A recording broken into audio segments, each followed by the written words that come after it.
Hey Bible lovers, I'm Tim Nichols, and I'm here to bring you your Nichols Worth. And today from the Lockman Foundation, we have a couple brand new releases that are pretty exciting. We have the NASB 1995 large print ultra thin, and then we have the NASB 2020 personal size with full translation footnotes. So we're going to go ahead and compare these to some previous releases, and then we're going to let you see what they've got going on. These are both extremely affordable options.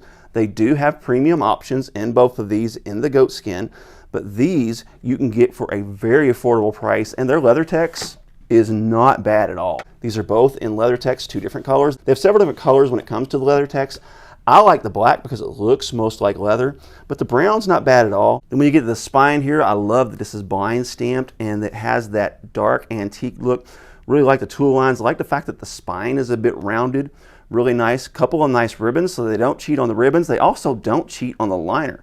This liner is more of a vinyl liner and really makes this thing more durable. You got some reinforcement tape here you can see that holds that text block together, so it's not as good as Edgeline, but this is definitely a really nice option. So now let's go ahead and we're going to compare first thin line to thin line. This is the large print thin line in the NASB 2020. This has the 32 GSM paper. This is an 11-point font, has the references in the center, and then it has your textual footnotes at the bottom. This one's going to be similar, but there's also going to be some differences. First of all, I love this. Let's go ahead and go to some non-poetic settings here. And they've done something with this edition I wish they would have done with all previous editions. That is, they have justified both sides of the text to give you that nice, clean box look. So this is in a paragraph format, 2-column, and as you can see, these are justified, and it kind of gives you that kind of wavy look on this side, and I don't mind that, but for some reason this looks far less distracting to me. Love it. You do give up 1 point in font size, but I absolutely cannot tell. This is an 11-point font. This is a 10-point font. Another thing I really like about this one is that they have the lines to separate your columns to give it that distinct old classic look, to where this one has more of your open look. Both of these are absolutely beautiful, really super dark font. Also, this is going to have your full references and your full textual footnotes, just like this one. So this one, everything there is to offer from a reference and a footnote standpoint in the NASB 1995, you're going to have it. Also in the NASB 2020, you are going to have it.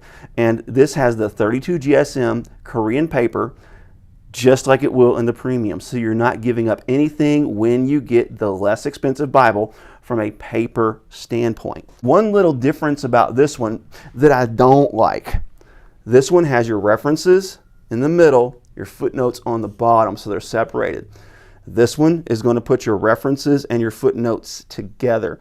Now, one cool little thing, if you can see it, is when it starts a new chapter, they give you a little line indicating this is where the new chapter starts, because the verses and the references aren't lined up.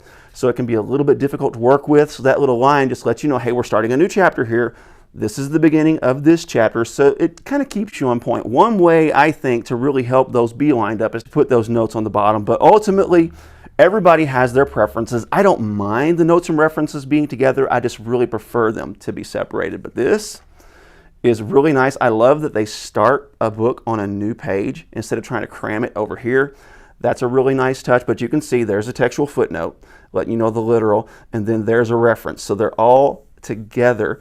And again, whenever there's a new chapter, they indicate that with a line to let you know this is where that chapter starts, because again, they're not perfectly lined up.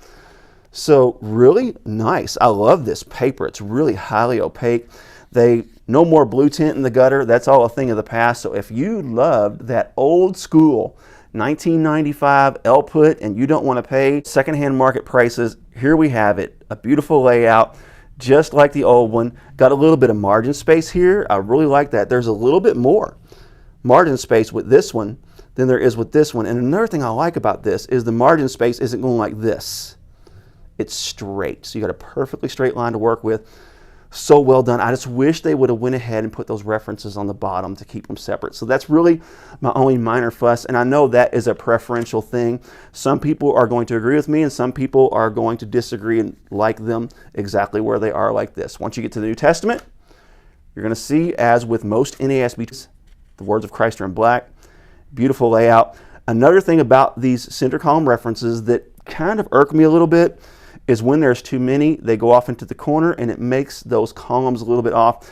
There's really no way to address that. When you want the full set of references, sometimes you're going to have overspill, especially when you get into the New Testament with the prophetic books. So that's just kind of something you have to deal with if you want that full suite of references to where you have them sometimes spill over into the corner. But excellent layout. After you get past the book of Revelation, you're going to have a few little extra tools here. You're going to have your concordance. Then once you get past your concordance, this one does not have your book introductions. Sometimes they'll put their book introductions at the end. This one did not do that. And then it's going to have your maps and, of course, your end sheet or your liner. So really nice. Now let's take a quick look at this one because these also have some pretty distinct differences. They are both personal size. This one is the personal size reference Bible. So this is going to have your full suite of references. This one has your full suite of notes. So a little bit different. Down here, full footnotes. So if you are a lover of translation footnotes like myself, you're going to love this edition. And they're both very similar. This is a 9.5 font. This is a 10-point font. And I'm telling you, you're not giving up a whole lot. What would be really cool is if they found a way to merge these two. Take the full notes and the full references, divide them up. But with a personal size Bible, that's going to be very difficult because this is in that personal size range. This is a full-size Bible. This is going to be in like your 9.5 by 7-ish range. This is going to be in like your 8.5 to 9 by 5.5-ish range. So a little bit smaller of a footprint, but you still get that large print, double column. So this one, the reference Bible, is going to be in a paragraph format. This one's going to be in a verse-by-verse format. Really, really nice. I love having these full textual footnotes on the bottom. I think references are important. Don't get me wrong. I think they're very useful, especially in certain given situations when you're trying to do some studies and chain a topic throughout the Bible. But if you're going to sacrifice the references. Don't sacrifice the footnotes. The footnotes are the most important part of the translation in my mind. As a matter of fact, I think the footnotes are just as important as the translation itself because it gives you insights and thoughts into why the translators made certain decisions. So this is going to have over 95,000 references along with these. The advantage of the full-size thin line is you got the best of both worlds. You got all the notes, you got all the references, full. In these personal size, you're going to sacrifice one or the other. This one is not going to give you the full notes. This one is not going to give you the full references. But both of them are very useful. So if I was picking one, if I could only have one of these, this is the one I would pick.